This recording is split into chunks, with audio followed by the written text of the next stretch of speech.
This week on TIAA Bank Jaguars Weekend, the search for a new head coach is in full swing, but there are still 2 games to go.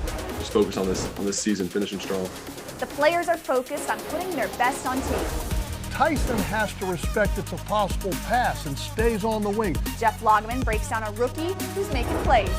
I had to come to Jacksonville to see if we could build this thing up, and we did. Plus, we go back in the day and catch up with Big Searcy.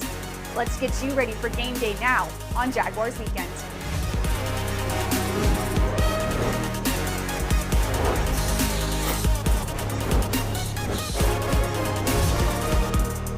This is TIAA Bank Jaguars Weekend. TIAA Bank, turn potential into progress. Geico, saving people money on car insurance has been in Geico's playbook for 85 years. Visit geico.com today and see all the ways you could save. And Cadillac. Visit your local greater area Jacksonville Cadillac dealer. The main focus right now is is being able to field a team, get these guys out on the field. And, we'll have to see later in the week how the new ruling is going to be able to affect us. The Jaguars had over 20 players on their COVID list this week, added on to another thing this team has to deal with in this crazy season. Hello and welcome to TIAA Bank Jaguars Weekend. I'm Ashlyn Sullivan. Reports are starting to swirl. Who will be the Jaguars' new head coach? Shad Khan and Jaguars ownership have put in multiple interview requests to candidates and started those interviews this week. Names include current coordinators and former NFL head coaches. The news will come, but it can be easy to forget the season isn't over. The Jaguars have a game to play against a team that is fighting for the playoffs. That is where the focus needs to be. It's the theme of our Baptist Health feature. So today we went completely virtual. We didn't even bring the guys in here this morning. Trying to keep them as best we can apart. Also, we're going straight when they get here. We're going to go straight to practice, and we won't even be in the building at all. They'll get out to the practice field so we can stay outdoors, and then as soon as we can, Mark, as soon as practice is over, then we'll get them in here, and get them out as quick as we can, and then we'll do meetings virtually as well post practice. The Jaguars were forced to make major changes to their routine this week as COVID hit the locker room big time. Players have no choice but accept the change and do the best they can. It's been different, of course, but it's a sudden change, we just make sure we're following all the protocols that, keep everyone in the building safe. So, everyone's used to having meetings in person, so it's kind of different. Having meetings on Zoom, but it's an adjustment we can, get used to. With all the COVID news and preparing for an actual game, the players don't have time to worry about who the new head coach is going to be.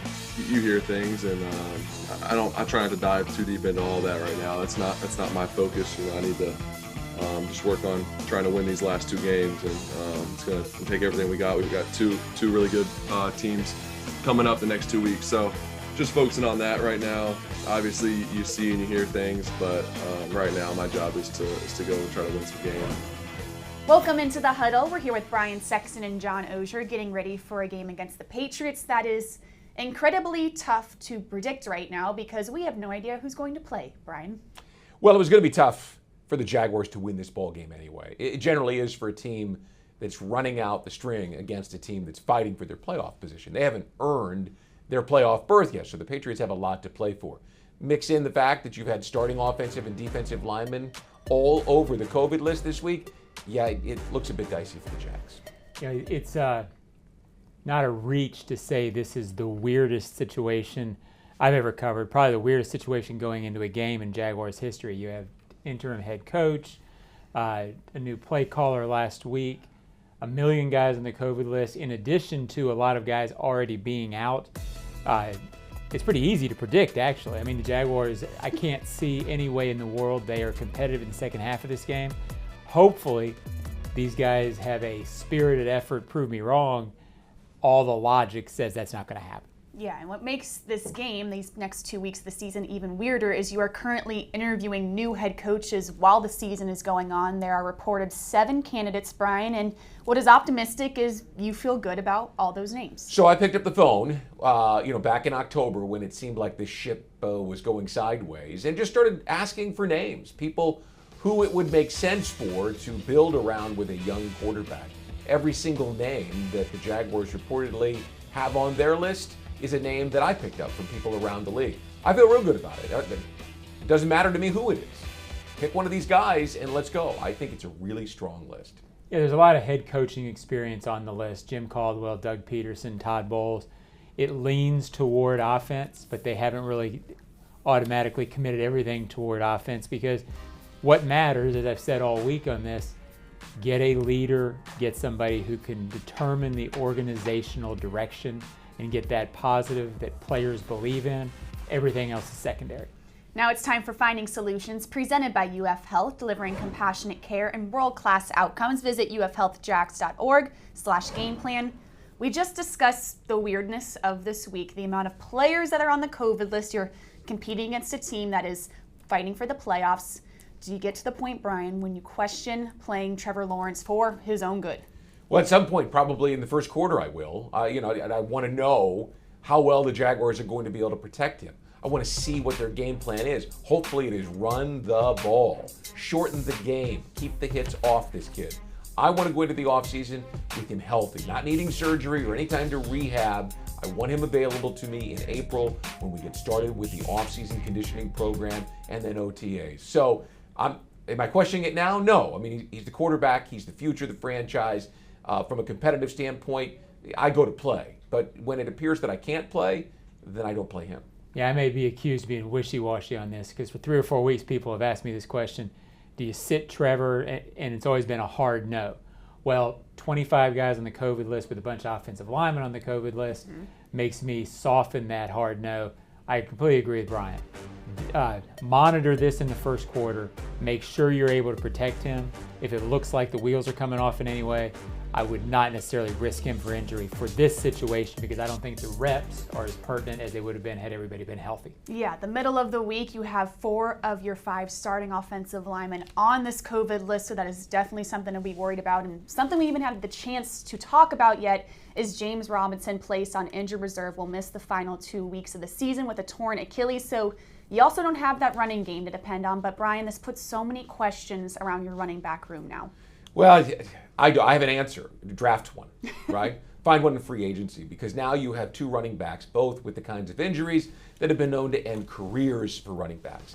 You can't go in with those kinds of questions. You have to have answers when you start training camp next summer. I think it's crystal clear. Running back is a position of need for this franchise. Yeah, and I think the good news on that, as most people who follow this team and league know, you don't have to burn a first-round pick for this. You can find this at your leisure, if you will. You have to have it, not completely at your leisure. You have to have it on your to-do list. It doesn't have to be high. You can take this position and get it solved, and then hope, which we all hope, that Etienne and Robinson are okay, especially J-Rob. We haven't seen Travis yet, but especially J-Rob. Goodness, for his sake, a good kid. You hope he's okay moving forward. Yes, a guy that you hope deserves a new contract. You have so many questions around those 2 guys. Carlos Hyde, do you bring him back? Dare Ogunbowale, a good backup. All right, we got that figured out, but the Jaguars have so many needs, only have so many draft picks, only have so much cap space, so there's a lot to figure out this offseason, to say the least. Much more to come from Brian Sexton and John Oehser here on The Huddle. Stay with us. There's more to come on TIAA Bank Jaguars Weekend. We sit down with some Jaguars alumni. Coming up. Jaguars Weekend is presented in part by TIAA Bank. Turn potential into progress. And by Geico. Saving people money on car insurance has been in Geico's playbook for 85 years. Visit geico.com today and see all the ways you could save. Download Ultimate Jags now from the App Store and Google Play for a chance to win weekly prizes, including game tickets, autographed merchandise, and more. The guys, they played great up front. You can't ask for anything more. Hardly any pressures at all. I had a lot of time, and that was an emphasis I wanted to make this week too, was sitting in there, trusting those guys a little bit more instead of looking to scramble. So just sitting in there, trusting those guys, allowing myself to have an opportunity to make the plays downfield. That's a positive thing. Last week, quarterback Trevor Lawrence improved his pocket presence against the Jets, thanks to his offensive line giving him enough time to make something happen. Welcome back to TIAA Bank Jaguars Weekend. With so much newness going on with the Jaguars right now, it makes sharing old stories even sweeter. Former kicker Josh Scobee and former offensive lineman Leon Searcy chat about the good old days in this episode of Fireside Chats.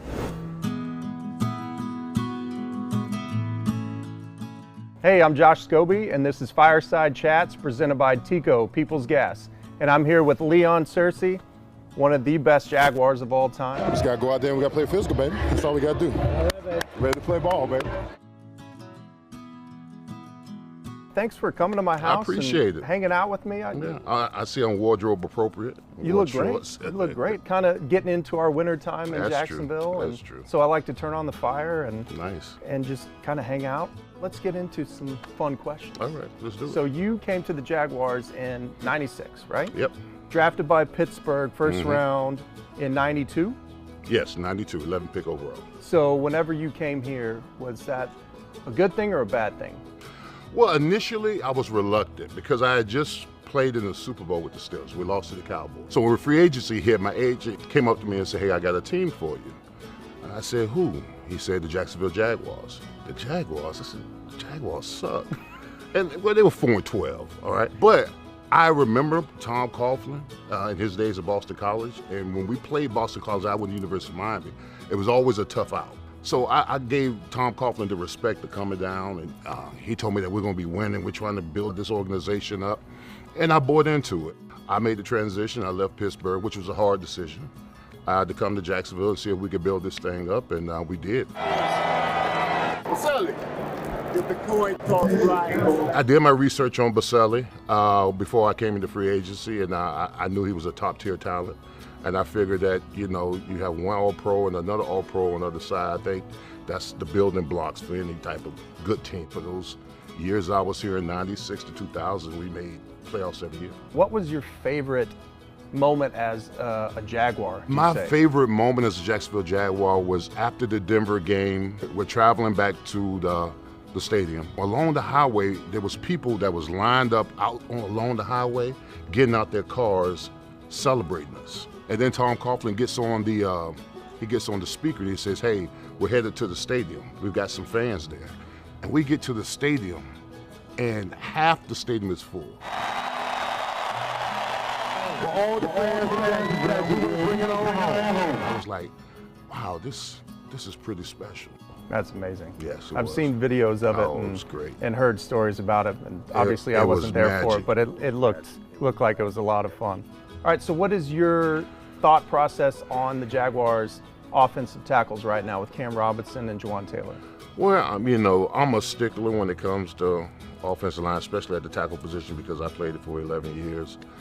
I think they still got some growing up to do. And it's kind of unfair, to be quite honest with you, because I think that the fact that Cam Robinson and Juwan Taylor came into the league and had to learn on the fly. They didn't really have a veteran presence there already to kind of teach them how to be professionals. So they're having to learn on their own. And right now, you know, they're still growing into themselves. That's a tough thing, and hopefully they realize it quicker than not. Yeah, you're right.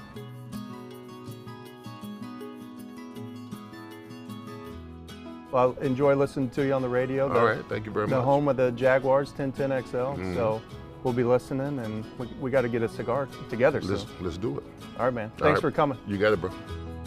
Find more information about natural gas outdoor fire features, as well as available rebates for energy-efficient appliances at peoplesgas.com/rebates. Everyone needs their downtime. Some Jaguars players spend that time with their pets. Defensive tackle Devon Hamilton is one of those guys. Let's take a closer look at the Hamilton family in Dogs of Duval, presented by Pet Paradise. My pet is my best friend because they're always there for me. They're always there to support me, and they're always there to protect me. I just love hanging out with them, just love chilling with them, taking them walks, let them ride in the car. They love the car, love sitting outside the windows and enjoying the air and whatnot. Mister. Hi, handsome. Hi. At Pet Paradise, they have different suites and whatnot that you can put your dog in. So I love looking at them when they're in their suites, cuddling together, or when they're even out on the field, jumping into the pool and whatnot, enjoying their time because they both love swimming so much. I buy them lots of toys, like literally anything they could want at a toy store, but unfortunately they tear it up within a day or so. So there's not a lot of toys around, but trust me, they go through them a lot. I love pets. I actually love animals. I grew up loving animals. They really like to sit there and cuddle with you. They'll lay all over you if you let them, lick on you, try to steal your food if you want it, if you leave it out. But I just love them like my kids. You know, they're always there. They're always, again, supporting me, always want to be around me. Coming up on TIAA Bank's Jaguars Weekend. But the awareness and the reaction and the speed and the explosion once he makes the tackle on the holder right here was outstanding. We're in the film room with Jeff Lageman. Next.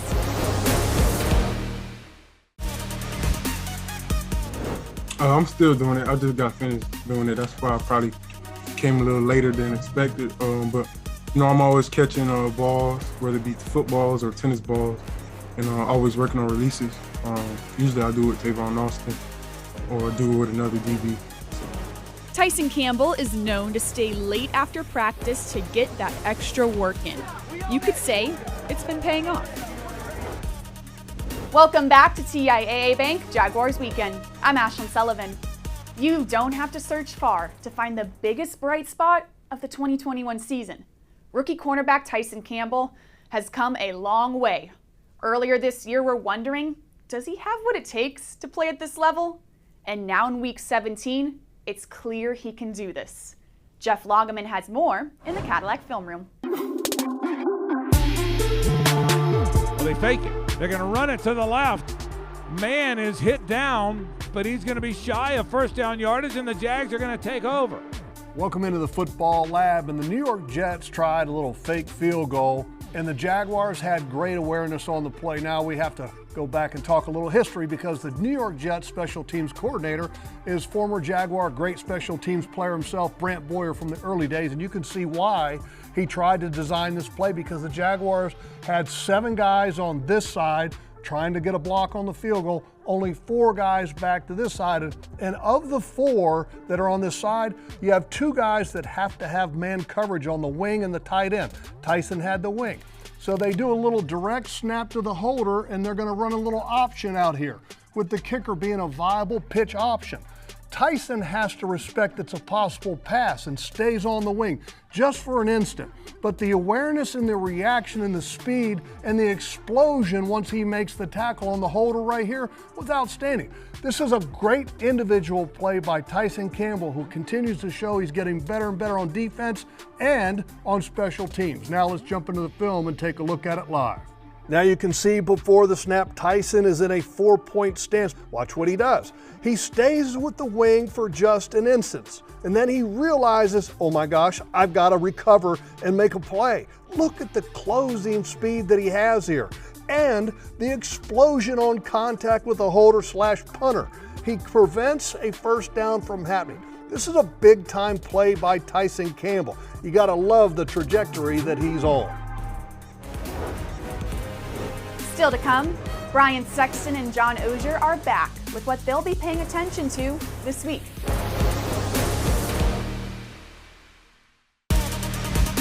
Close up. Close up. Spin right.